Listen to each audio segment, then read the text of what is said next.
Welcome to the Penny Bloom Podcast. Ain't another place that has got more bombast. Romp past your mom, dad's listening to Tomcats. Talking everything that make you sad. We don't want that. We're here to make you smile.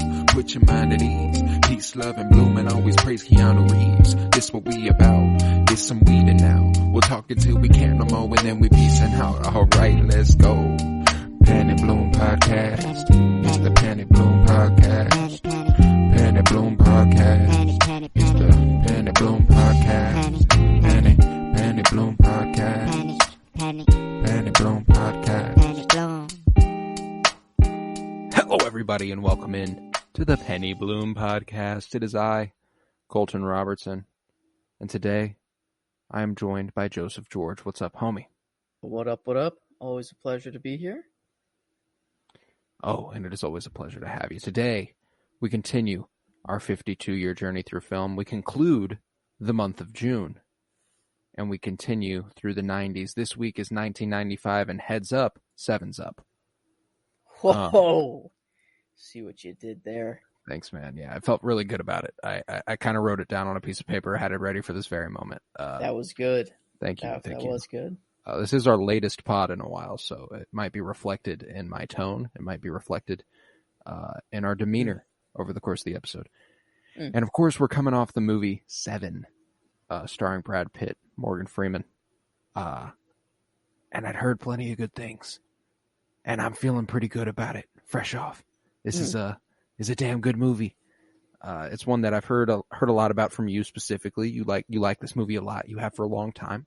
So I'm very, very ready to jump into this. Let me lay the groundwork for the people. We're talking Se7en, released on September 22nd, 1995, written by Andrew Kevin Walker and directed by David Fincher. Yeah, fuck, buddy. This Talk is about another duo. The 90s have been strong in the duo category. Yes, they have. Detective Mills and Somerset, Forrest and Bubba. I mean, Vega and Jules and Pulp Fiction, Dumb and Dumber. Like, it just keeps going. Timon and Pumbaa. God damn. And, they don't start off on the, best terms. He immediately thinks of him as Mills as a rookie, and kind of, why would you want to be here? Why choose? Why fight to be here? You have to be crazy or something, and he's on the way out, and it seems that their relationship's not really going to work. But then, just seeing how he gets pulled back into it, and in the case, when and then I thought I was out. Oh yeah, he got pulled right back in. Yes, he did. But now here's my it is really cool to see someone who, we start with these two opposite cops, with Somerset on his way out. Definitely a pessimist, doesn't see the good in humanity really, and who can blame him for that, this job and all. He has no doubt he's made the right choices, but he questions them regardless. Because that was a real great moment in this movie when he sat down to breakfast with Gwyneth Paltrow. Might be the strongest, the scene that makes the ending pay off the most. Without it, it's not as emotionally resonant. That's true. Oh man. But whenever, Somerset's going over how, he had a love and they were pregnant, but he pestered her and he wore her down up to the point where she finally aborted the baby. And, he says, I have no doubt that I made the right choice, but I nevertheless, he questions it every day. And I feel like that's kind of what this movie is supposed to leave you with. It's like, maybe he feels like he did the right thing, but he'll always go, should I have? That's that'll always be the thing for Mills and Somerset. It's a pretty brutal one. And then the fact that Mills doesn't know, and he's told by the killer. Like can you imagine? Like, getting told by the person who killed your wife, Hey, and pregnant wife. I'll say, this was my first time watching this movie. It was my first time watching this movie, and I came in. I have no doubts that this movie would have been more enjoyable had I not known there was a twist of some sort. I didn't know what was in the box. I didn't know Frosted Flakes. Yeah, exactly. Frosted Flakes. Damn. But no, I didn't know any of that shit. But I knew there was a twist, and if I know there's a twist, I'm trying to figure out the twist the whole fucking time, whether I consciously or subconsciously. I'm gonna try and figure it out. And there comes a point in this movie where you go, what blow is gonna hurt the most? It's like she's gonna get got, dude. There was a certain point in this movie where I was like, she's too vulnerable. She's there's got to be a side to Mills that would feel guilty. She doesn't want to be there. She's kind of made that clear. She doesn't want to be in this place. He brought her there. She only was able to fall victim because he brought her there. Like, that's gotta hurt. Man. No, it's just another like super calculated killer that just you hate so much, but you got to give him some respect in the killer game, like it's weird to say, but like, man, he really like that's a mastermind villain, that's a mic drop at the he's dead, but like that's what he wanted. That was his goal, and that's what's crazy in that drive over, He's like, oh no, I'm not perfect. Like I sin too, like I'm not excluded from this. And that's that little nod. Like, yeah, I'm not excluded from this. I'm actually the second to last or the last to drop, which is like, God damn. The fact that it was always raining in this movie, like until they're out on, the middle of nowhere in the city, like, I don't know, there wasn't a scene where it just wasn't raining. I don't know, like it's a dark, grim place. Yeah, like, man, and their apartment, like how the subway like shook it, and like it was just terrible. Their dogs, the room that was just full of newspapers and I don't know, it's just. What does make this end? I texted you fresh off the movie, and I've gotten some more time to reflect on the movie as a whole, because I started this last night and picked it up tonight and finished it. And the problem is that I picked it up tonight and finished it, that I kind of felt shorted in terms of Mill's story. You get a lot in that first 40 minutes in terms of building his character and how it's his fall from grace, like I think to like the Dark Knight, Harvey Dent being the White Knight who descends into madness due to the villain. Like that's Mill's story here. He wants to do the right thing. He's trying his best. He believes in the system, believes in if they do the things right, they follow the clues, they'll get there. And it slowly breaks him over the course of this movie. He breaks into the apartment. That's his first little step towards, he pays someone off to be a witness. That's another little step. And then, like he takes the matters into his own hands at a point. And I'm like, that's the thing though. Who can blame him? Who can blame him? I mean, he was egging him on. Kevin Spacey was saying anything he could to get himself shot right there. Like, oh yeah. And I don't know. It's sad that it had to end that way, but like, I don't know. It just makes sense, and it makes, it's a movie ending, you have all of the 7 bodies, then you're not left with 6. Like, even though the killer completed and got what he wanted, it's like, I don't know, just satisfyingly unsatisfying, if that makes sense at all. That's the thing, is that like I leave this movie and I'm like, damn, that was good, but boy oh boy, is none of it upbeat, is none of it happy. There's only one relatively we said this with like Shawshank last Saturday, and that's far more hopeful than this movie. But ending this movie on this note with Somerset, where he goes, Ernest Hemingway once wrote, The world is a fine place, and it's worth fighting for. I believe in the second part.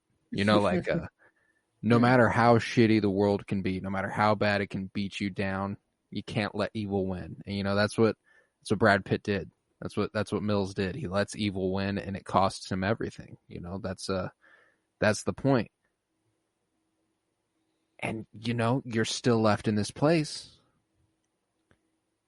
where who can blame him? Like, I mean, at least in that city, like not just in that city, and that's like, all right, so let's break it down real quick. You have been tracking a killer who's been kind of rubbing it in your face that he's been a step ahead of you the whole time. He's got your ass, he's led you here, and he's all the while been like, hey, I admire you, but I got your ass. Like, you tried your best, but I did the shit. And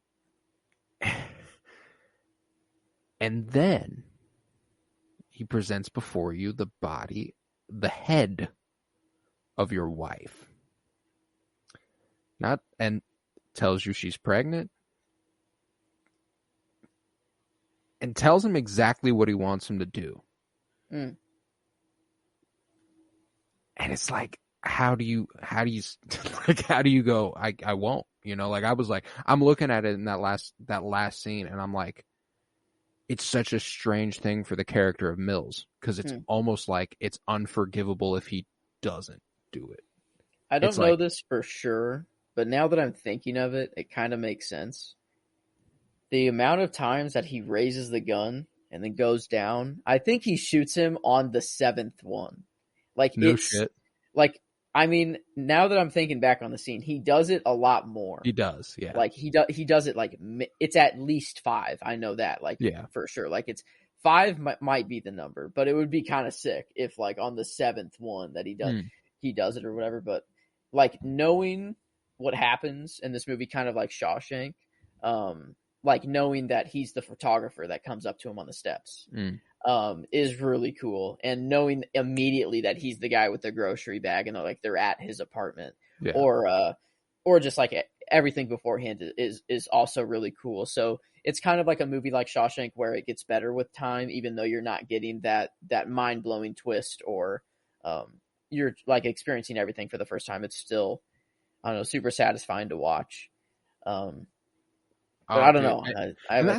That's ultimately the thing too, is that, when the story is well written enough and the movie is well made enough, the acting is well done enough, it doesn't matter if I know a twist is coming or not. This is ultimately, I'm still left going, wow, that's a really cohesive narrative that they've put before us, and it's one that plays out exactly as you would like, in a way that blows your mind if you're not expecting anything, but in a way that when you look back is obvious. Like, it's like, oh, of course it was going to play out that way. Like, and whenever it can go like that, I'm like really satisfied. Whenever like you can just like blow my mind with something that was like right in front of us, like that's really fucking cool. That's a really well made movie. And man, I love the scene where Morgan Freeman goes to the library to give Mills all the information he needs, right before he's leaving. And he just leaves it on his desk, and eventually they make their way. They're in their apartment after dinner. And Mills makes like a reference to one of the readings, and Somerset's like, "Oh, so you read them?" And he's like, "You did your homework." Yeah, I did. Like fully taking credit for it, like, and him just knowing. And I love the moment where Mills goes to get him. He asks like, "Hey, do you want a beer?" And he goes, "Oh, I'll take wine." And he comes back with like the biggest glass of wine, like it not a glass of wine like the regular glass. I mean, just a cup, a tall cup of wine, full like to the brim. And Morgan Freeman like looks at it. He picks it up. And then, like, it takes him a second to realize how much wine is in there. But then, like, he makes a face whenever he realizes it, and it's really funny. I didn't catch it, like, the first couple times I watched it, but it's something that, like, I don't know. Like, I just caught stood out to sometime you later. And And yeah, I don't know. I just love their moments that they have together. Like, they're sleeping on the couch together, like Yeah, waiting for the fingerprint match, they're a or real charming duo, mm, like, and it's this, this is a classic trope. The old mm, the old guy on his way out, mm, his last week, he's retiring. There's the young gun who's going to reinvigorate his sense of self, mm. who he's going to hate, but he's going to love. And even at the end, after he's done it, like, he's the only one who can know just how hard that was for Mills to do. Like, Well, after he does it, he goes, whatever he needs, I'm around. Where are you going to be? I'll be around. Like, I can't stop now. Like, damn, what a good note to end on. Like, that was such a. and what happens to Mills? Like, what do you think happens to him? Like, There's probably. I mean, okay. Well, first, he's a cop, so, like, in all actuality, he probably is going to get by just fine. Mm. Like, I think most people will be like, wow, yeah, that's a sick and twisted situation. He'll probably go away for a little bit just because he shot him 6 times after he'd shot him in the head once. That's definitely a, Shot him 7 times. 7. Yeah, 7. That's nice. Oh, that's nice. Oh. Had to, but yeah, I mean, he'll probably get a little bit for that, just because it's like, oh well, you killed him dead, and then you loaded him a little bit more.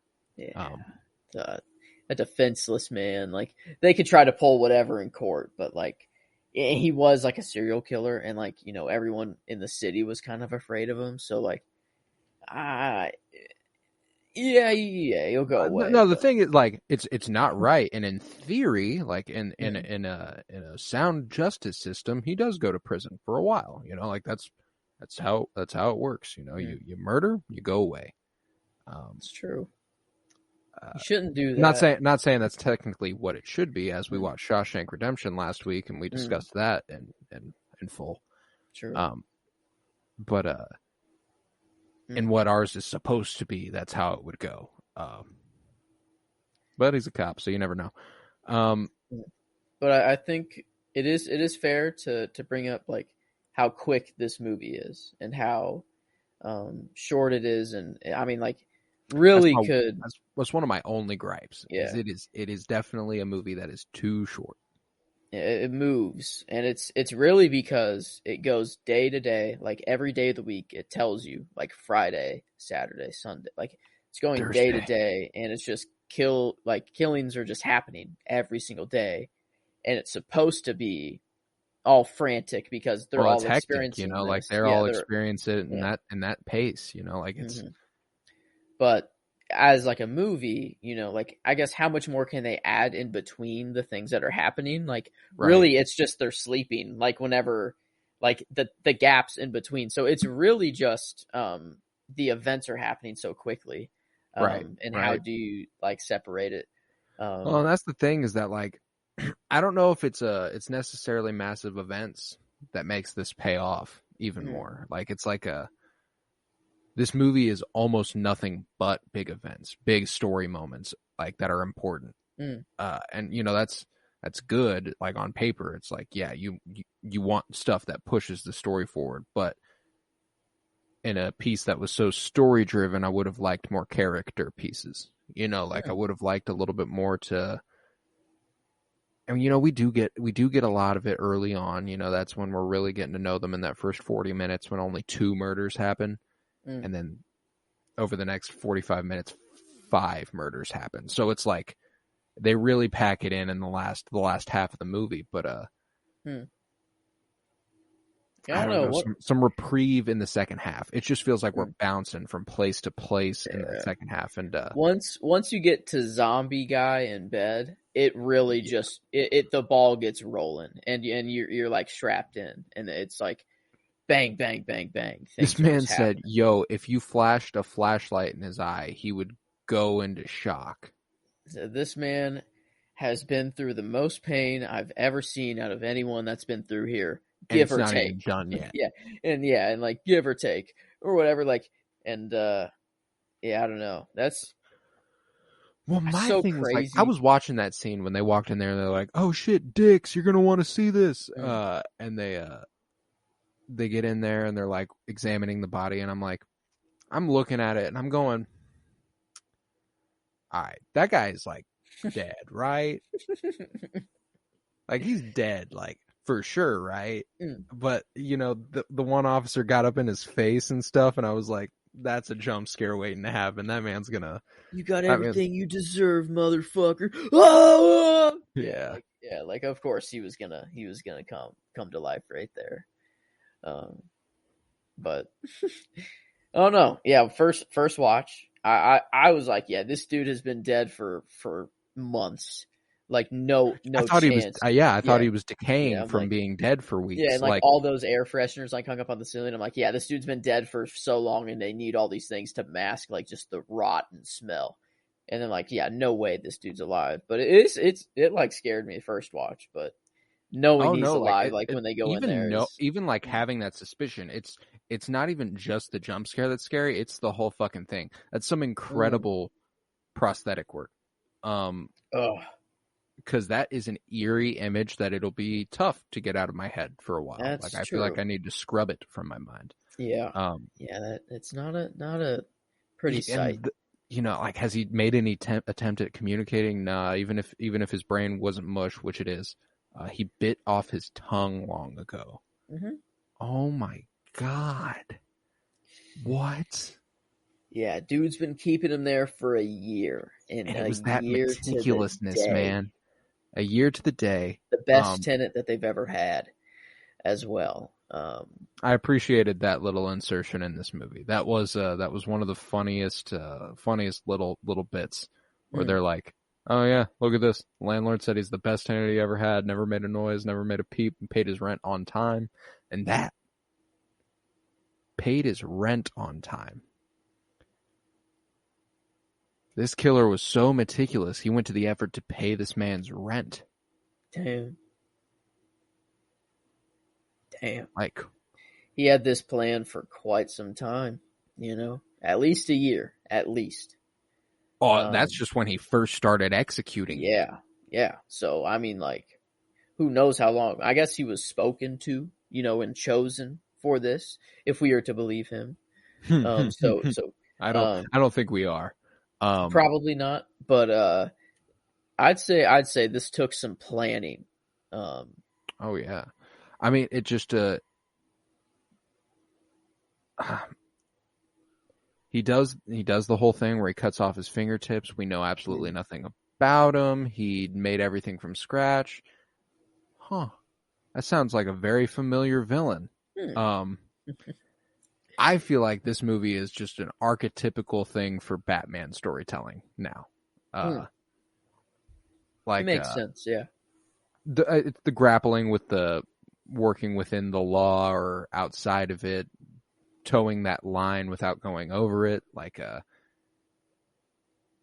and man, John Doe was just I mean, Heath Ledger's Joker is this guy, but with a little bit more of just not a passion for Christ, a passion for chaos.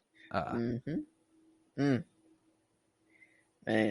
yeah. I don't know. Whenever you told me that this was Batman was inspired off this movie, it just made so much sense. But I never realized it, or never even thought about this movie. It's at least a very clear influence on the Batman, especially after watching this, because I'd never seen it up until after I've seen the Batman, and the notes left behind at the crime scenes and the sprawlings on the walls, the writing that he's left behind, the sins of the father, greed, lust, gluttony, etc., hiding hints and hiding, like, and I know it's like a serial killer, so that's kind of like the general idea we're going with here as well. But man, it felt pretty obvious that this was a big influence on the Batman, and I don't think there's any moment that is more obviously an homage to Se7en in the Batman than when he takes the bat out of his chest and slices the sign in between the doors, as Morgan Freeman does with his pocket knife in this movie. I feel like it. I feel the like shot it was like same angle and kind of like everything. like It had was to pretty have been cool. an homage. And there were like a couple shots as I was watching this where I'm like, I want to put this side by side with something. Like there's a shot of them walking through a hallway where like we follow them and we turn down the hall with them. We kind of do that with Pattinson and Falcone at the end of the movie when he's taking the rat into the light and stuff. There was just a few that I'm like, I feel like the Batman definitely took some inspiration from this movie, but and I can hardly, like, what a fucking story, you know. In terms of, you know, like we said, it is 2 hours, and to its credit, it's incredibly tight. It's incredibly cohesive. You know, like there is nothing that's unimportant. It is all pushing towards the story, you know. And that's incredibly important. And, you know, I'd be willing to bet that you know, George Lucas probably likes the pacing of this movie, you know, faster, more intensity, not a lot of character study here, just more like, hey, let's get to it. And, you know, there is a degree of character study, but it's more from a philosophical perspective than it is getting to know them. It's just it's about them grappling with what they've done and what they have to do. And I think that's it's incredibly powerful. That first, oh no, go ahead. So Mills becomes Wrath. Yes.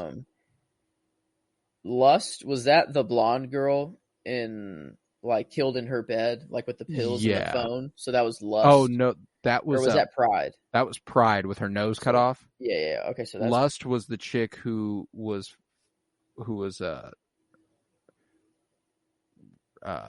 fucked to death. True. Yes, true. And it was like, it was an interesting thing too. And this was the only choice in the movie that made me go,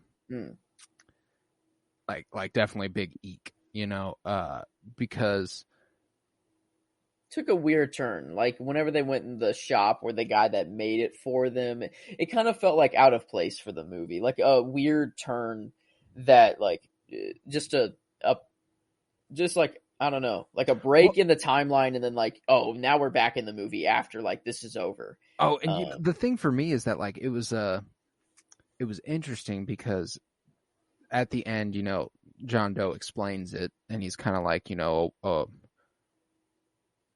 he calls her a whore and is like, she doesn't respect herself, and and and the man, he also punishes the man who is engaging in the activity by holding him at gunpoint, punishing him, making him do this. But it just felt like we're just going to kill a woman, you know. I guess like for Lust, like I guess it makes sense, you know, as the killer. Like, what's the biggest example? No, don't get me wrong. Lust, I understand his logic. Like, it's just, I understand his logic, but for like, a movie, who's doing the lusting? The prostitute or the person seeking out the prostitute? True. Yeah, that's yeah. So who's Envy? He was John Doe. So he says, I tried to go to your home, play husband. Okay, yeah. It didn't go over So the well. only one who didn't die is Mills, but maybe like it's like metaphor, like that was his like metaphorically he's dead there. Yeah, because like what does he have to live for after that? He doesn't have anything left, you know. He loses his job in this moment. He lost his wife moments ago. He lost his future child. He lost any hope of having the life he wanted. And I think it's more of a metaphorical death. Damn, man. And I wonder, like, because it seemed that the end, like getting Mills' wife and having Mills kill him, was that always part of his plan, or was that like an audible that like kind of happened because they were catching him, or was catching him also part of his plan? Like, did he expect them to catch him right there, then and there, or? I'm guessing that the very basis of the plan had a general outline, but I don't think it had a focus on Mills until he was the one investigating. Like, it was like, all right, now that I know who is following me, who I have to target, who I envy, because I don't know who or how he would have gotten Mills to move to the city. I don't know how. Like, it had to have been on the fly. It couldn't have been a targeted thing. He'd just gotten there. This was his first assignment.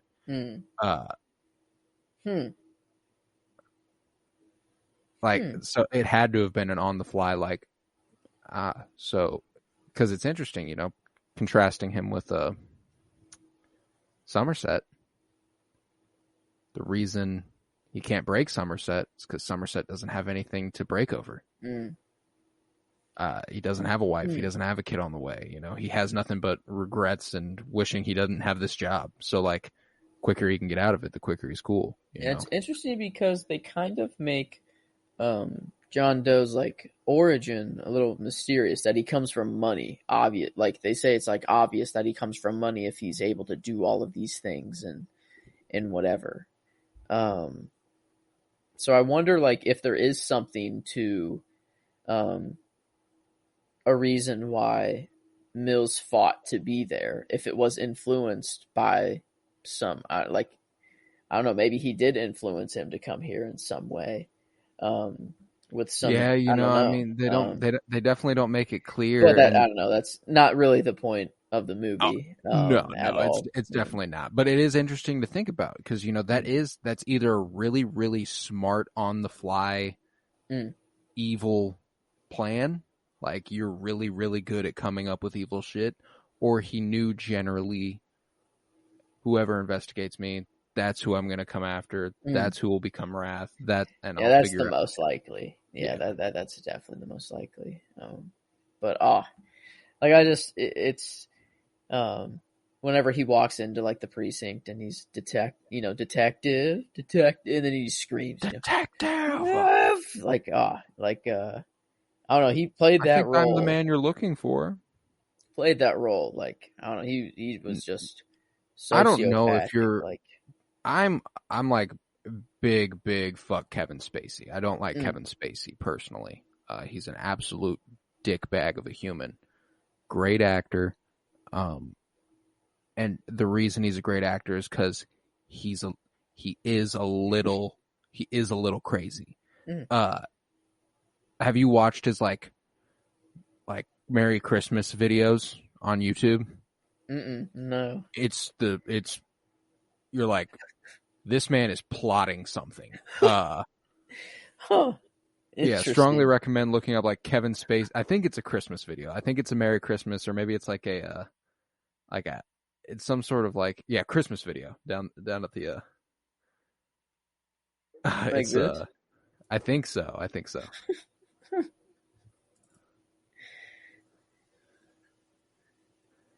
Maybe it's I've only seen 10 seconds and I already understand what you're saying. He's a freaky man.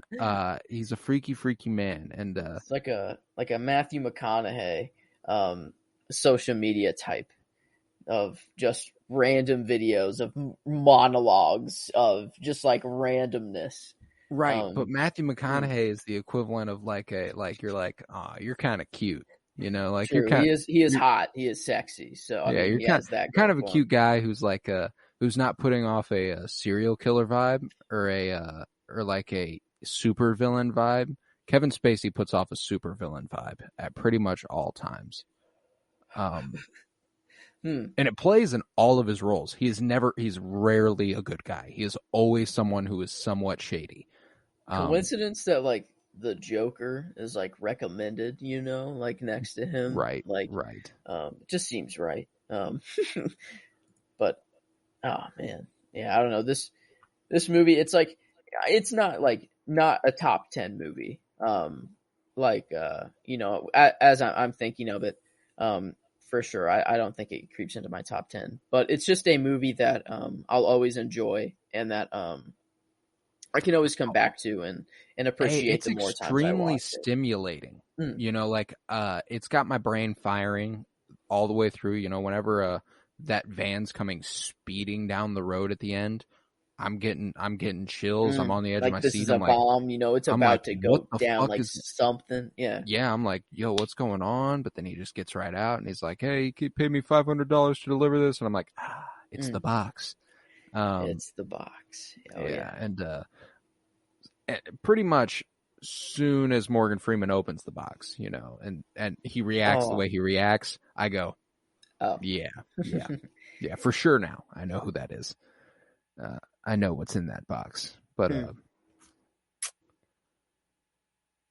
man, there's some it's a really interestingly shot movie too. Like this is a comparatively to like Shawshank last week. We talked about how this is an incredible story, an incredible character piece in Shawshank there, but it's nothing daunting visually. There's something that's just kind of normal about it.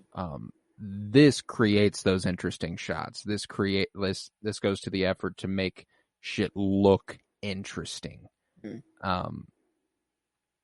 Yeah, definitely. Like I remember a shot where it's like two interrogation rooms, and Mills it's just like after the interrogations are over, but Somerset and Mills stayed in there, and they're both just kind of like hands face in the hands, and kind of just like looking down. Will this humiliation never cease? And oh yeah, but this definitely a dark and very grimly shot movie, but done very well though. Yeah, like I'm sitting here and I'm like, it like on paper, it should be amongst, like when I think back on it, it probably should be amongst a pretty high rating of our movies so far that we've covered here. Like it, but I find myself thinking it'll fall more in the middle of the road, a little bit above it, certainly, but like there was something about it that was just I needed something more from it that I didn't quite get, and I don't know what it was. Like I couldn't really articulate that for you. But I leave Shawshank Redemption, and I'm like, not missing a fucking thing. Like I feel very good about what just happened. There was nothing there that I'm like, why don't I don't like? I don't feel like I'm missing anything. I don't feel like I'm missing any of the information here or anything. I feel like I got it all laid out for me, and I understand. It's just kind of like, I don't know, the emotional connection to these characters never hit the way that I got an emotional connection to Andy and Red and Shawshank. And I keep going back to that just because it's one that I most recently watched and one that we just talked about. Oh, yeah. Yeah, definitely. In Shawshank, you have the time that's spent with these characters.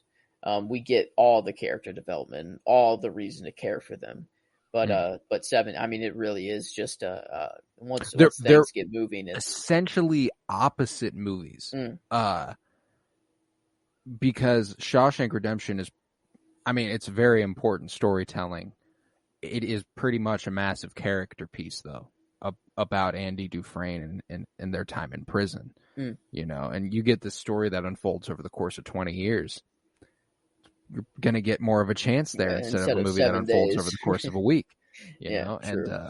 And that's so fair. like, you got this movie that's like hit after hit after hit after hit. Like these things just keep rolling. They keep happening. And in Shawshank, it's a slow burn. You're waiting. You're seeing what's going to happen. These big events happen, but they're not murders we're trying to solve. They're just fucking things that happen, Two different types of calculated. Andy Dufresne is in it for the long game, but John Doe's in it for his 15 minutes of fame. He's here for a good time, not a long time, Oh yeah. But how you thinking you enjoyed this film? On a scale from maybe 1 or 0 to 5. If you were to put a number if I'm gonna throw a 5-star rating at it, and this is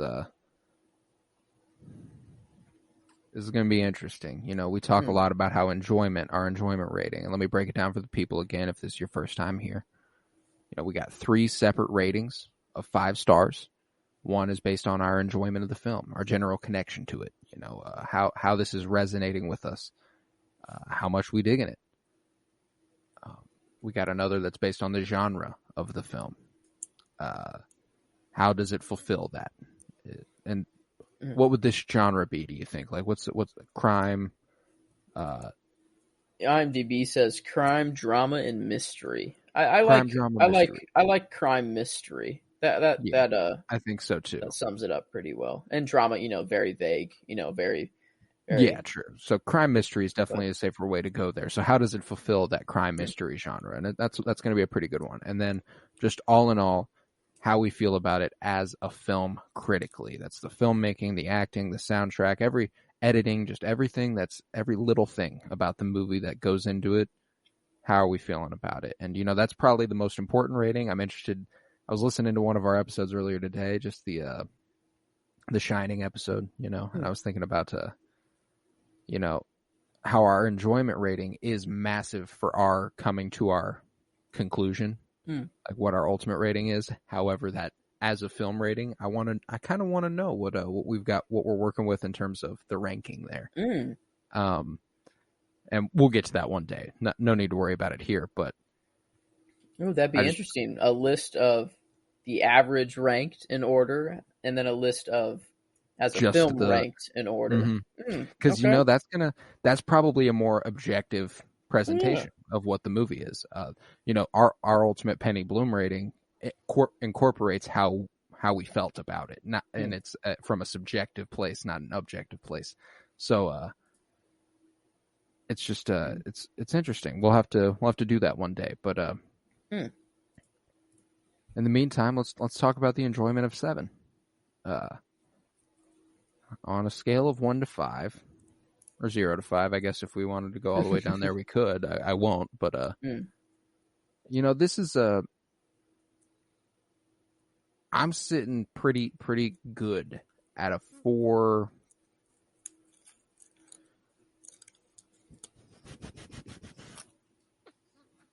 I was thinking, okay, 4.35. Yeah. I was thinking 4.25 was a little too low. Yeah. And 4.5 was just like, I'm looking up at like Ace Ventura. I definitely enjoy Ace Ventura more than I enjoyed 7. So like, and that was a 4.5. So I was like, I think that's the ceiling. I don't think it can go higher than a 4.5, which is funny comparing 7 and Ace Ventura. But as far as enjoyment is concerned, all's fair. So yeah, I think I'd ultimately land on that 4.3, 4.35 sort of vibe. 4.35. Yeah, that sounds good to me. Oh yeah, let's do it. As a genre, a crime mystery is pretty strong. This is seeing all of the inspiration it has, and some movies that I never thought about as pretty influential. Cool. Pretty influential. This is one that I don't think I would quite go genre defining with. Like, I don't know if it's quite a 5. It's definitely high. Like it's not like I'm like 4.5 on this. Like, no, it's above 4.75. Like as far as the genre is concerned, this is I'd say maybe that like a movie like I don't know if you've seen it, but like Bone Collector, with Denzel, Angelina Jolie, I think like does better. I think because the Bone Collector has more of a thriller aspect, and I think if this movie maybe went deeper into the thriller and maybe made it more more on the edge of your seat the whole time, instead of just like showing you death after death and like after everything's already happened and everything, maybe that raises this movie a little bit. Yeah, it's interesting, like we never, and I'm not one for like ultra violence on screen too often, I don't think I would have wanted to see these murders. So like I'm cool not having seen them. And they played up the mystery aspect to such a great extent that they don't I don't consider them close to having solved it. And I feel like that's kind of it's kind of, there's not a lot of payoff in a mystery that doesn't go solved, you know. But Yeah.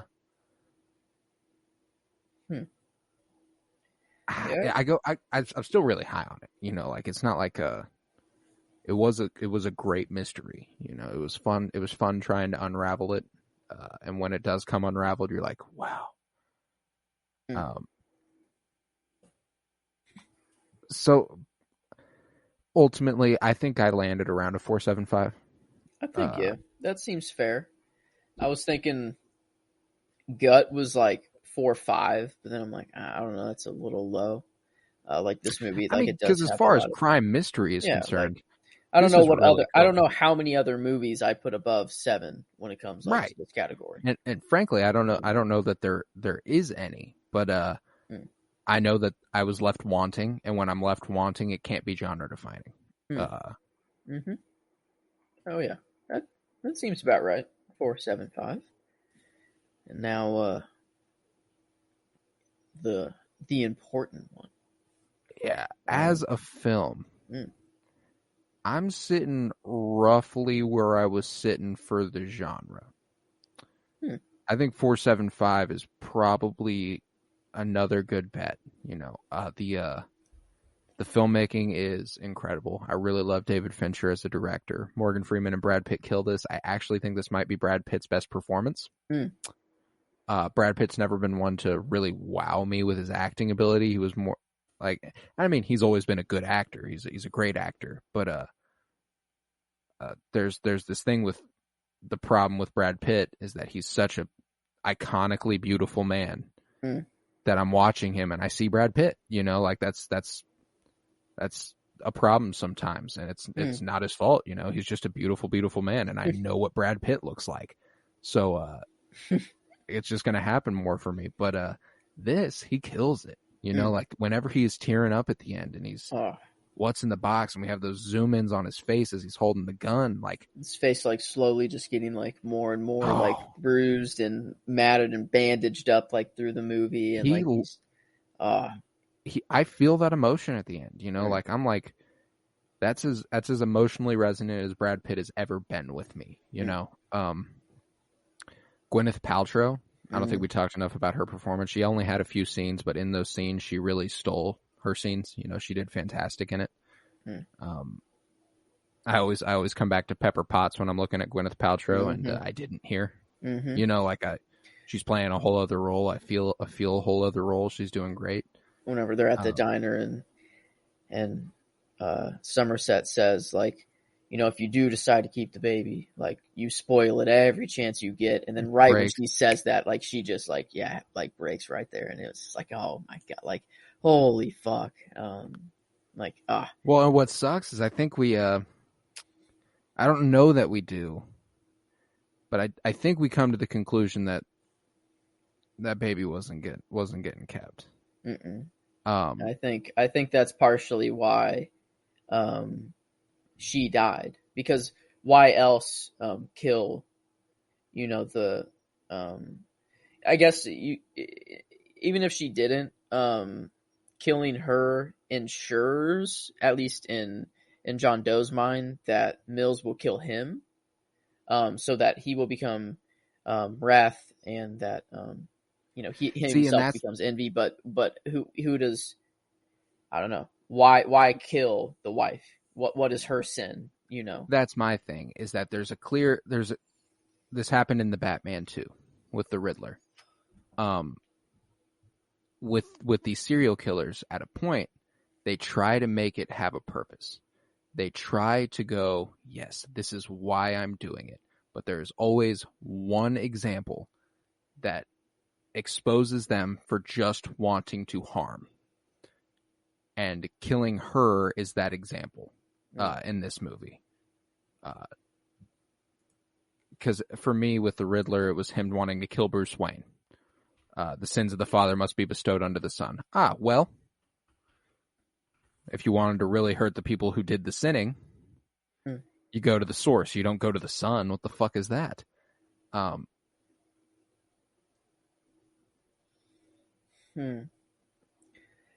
Yeah, it's very interesting to,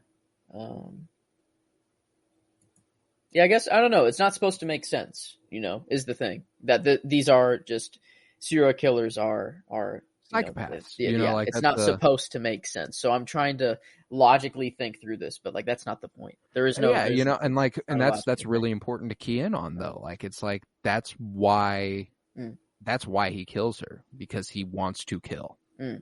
yeah. You know, And they even bring that up in the car. They're like, I don't think the work you're doing here is what you're saying, because it feels like you're enjoying this, John. Like it feels like you really like doing it. You like to do the And torture. it's like the first time that he's kind of taken back, and he's kind of like, oh, maybe they're right. Like, oop, like, whoa. But then he continues and, starts going. But he'd already done it. yeah. So the job was already done by that point. Like it's like no matter how he's feeling at that moment, like he's like, I've got to finish the plan. But I mean, that rating puts this right around the Terminator and Breakfast Club, in close company, a little bit better than the Terminator, but a little bit less than the Breakfast Club. Let's see. Let's do, what's it above? 4.45s, like above Apocalypse Now, but below The Shining, below Aliens, below Boys in the Hood, below Jurassic Park. So this, oh yeah, definitely. Yeah. I think definitely fitting in. Good about this. Yeah, fitting in where it's supposed to. So oh yeah, I think 4.62 for Se7en. Like, maybe a 4.7 would make the most sense, or maybe we can just alter this to be a 4.67. Just for maybe we should have just given it 7s across the board. Yeah, just it's a 7. It's a 7 movie. Or how about this? Well, instead of a 4.35 out of enjoyment, we'll give it a 4.37. I'll give all the 4.77, 4.77 on both those too. Fuck it. Let's give it a little bit. 4. Oh, okay, yeah. 4. Oh, there we go. Yeah, make it 4.77, 4.77. Yeah, that works it up a couple points too, and I feel even better about that. Yeah, but yeah, 4.62. So, I mean, still around, still below the Breakfast Club. But, so yeah, still pretty much right, exactly there. But oh yeah, 7s across the board only makes sense. Jackpot of a movie, in my opinion. Not a required watching for film, but I'd say heavily encouraged. Heavily recommended. Yeah, definitely. I think it'd be fun. It's definitely worth your time at the very least. Like it's definitely one you should watch, but not one you have to watch. And with that, we conclude June. Oh yeah, that gives the average of June for a 4.54, or if we're just averaging our actual movies and not including all of those. Ah, yes. We will do Dink, Dink, and Dink. We'll do that, and this. Do some quick. Oh, that's not how that works. Sorry, this is on the fly. Oh no, you're cool, man. There we go. That's definitely not correct at all. Huh. No, but regardless, I'm comfortable going with 4.54. So what was it? It was Malcolm X, Jurassic Park, Forrest Gump, and 7. That's our official breakdown. That's correct. And Forrest Gump's a 4.9. Wow, Forrest Gump a 4.93. That's crazy. I don't know. I feel like I'm not gonna lie to you. Ever since we've talked Shawshank Redemption after Forrest Gump, I've kind of gone, what the fuck were we thinking when we were talking about Forrest Gump? Because I really love Forrest Gump, but wow, we came away loving Forrest Gump, and I'll just need to re-listen to the episode when it comes out to really know where we were at. But I mean, it is a great movie. It is, and it is. I think these two movies are interchangeable for the Friday, slot. And which one we're taking in. They both have the same rating, so it wouldn't have mattered in the average. So, our actual month average works out to a 4.78, which is the second highest month behind last month, which was just a super strong, just an insane month. Yeah. My Narrative May Toro, was Dead Poets, crazy. Goodfellas, and Boys in the Hood. I mean, just 4 absolute strong, gut-wrenching movies. Hey, but man, on paper, Malcolm X, Jurassic Park, Forrest Gump, and Seven, oof, that's rivaling it. You know, like I'm, ultimately it is that enjoyment rating that kind of took Seven down a little bit. Mm-hmm. But yeah, it was a hell of a month, and with that, we conclude 1995's Seven and the month of June. Mm-hmm. Hey, buddy, 6 months down. There we go. 6 months to go. Oh yeah, we are halfway there. Feels good. It feels real good. And you know what better way to have celebrated, the half year than last week's 7 days, 7 pods. That was a fun one. The week of 1994's was a lot of fun. So go check that out. We covered tons of movies for the week of 1994. Lion King, Jim Carrey's trilogy, Ace Ventura, The Mask, Dumb and Dumber, Pulp Fiction, Forrest Gump, and Shawshank Redemption. It was just a hell of a week. So put a lot of effort into that one. That week alone took us, I'd say, a little bit over a month of recording. So definitely want you to go check that out. That was a trek for us to get through, and I'm glad we did it. But yeah, 7 ends with a 4.64 out of 5 stars, and man, that's a strong one. And next week we begin the month of July, and we start with 1996's Train Spotting, starring Ewan McGregor, and I've heard nothing but heart-wrenching things about this one. So we're in for another sad one at the very least, or another dark one with Train Spotting. Very, very much so look forward to discussing that. But yeah, I was Colton Robertson. I was joined by Joseph George. Thank you very much, homie. Oh, thank you for having me. It's always a pleasure, and crazy to think we're halfway through. Halfway through, but hey, it's crazy to think that we're only halfway through also. True. Like, we've done a lot of work here. At least 26 hours of talking on this project alone, pretty much. We got another. We've got a few episodes short of an hour, but we've got plenty that are over an hour. So it's like there's a balance there. I'm sure it's about 26 hours of content just on this project. Not to mention the fact that we just it's June 24th. We probably are covering Obi-Wan Kenobi if it hasn't ended yet. I don't think it has. Show's been amazing so far. Dude, I love Kenobi. I love Kenobi.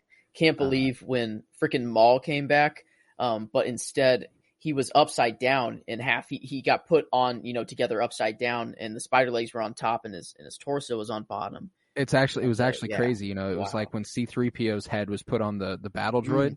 It was Maul's legs and like the top half of IG-11. Wow, that was crazy to see on screen. Can't believe they brought that into live action. No, yeah. I mean, it was only comics canon as of 2 weeks ago. So, and that we're all sorts of shit coming out. Anyone who's a Star Wars fan is like, what the fuck are they talking about? But yes, if you would head to patreon.com/CoroBloom, where you'll find over 24 hours of exclusive content. All that money that goes over there goes right back into making sure I can put the podcast on. It costs money, and I don't get any unless it's on that Patreon. And that's patreon.com/CoroBloom. And if you would, go follow on Twitter @PennyBloomPod. Follow on Instagram @PennyBloomPodcast. And remember, the world is a fine place, and it's worth fighting for. I believe in the second part.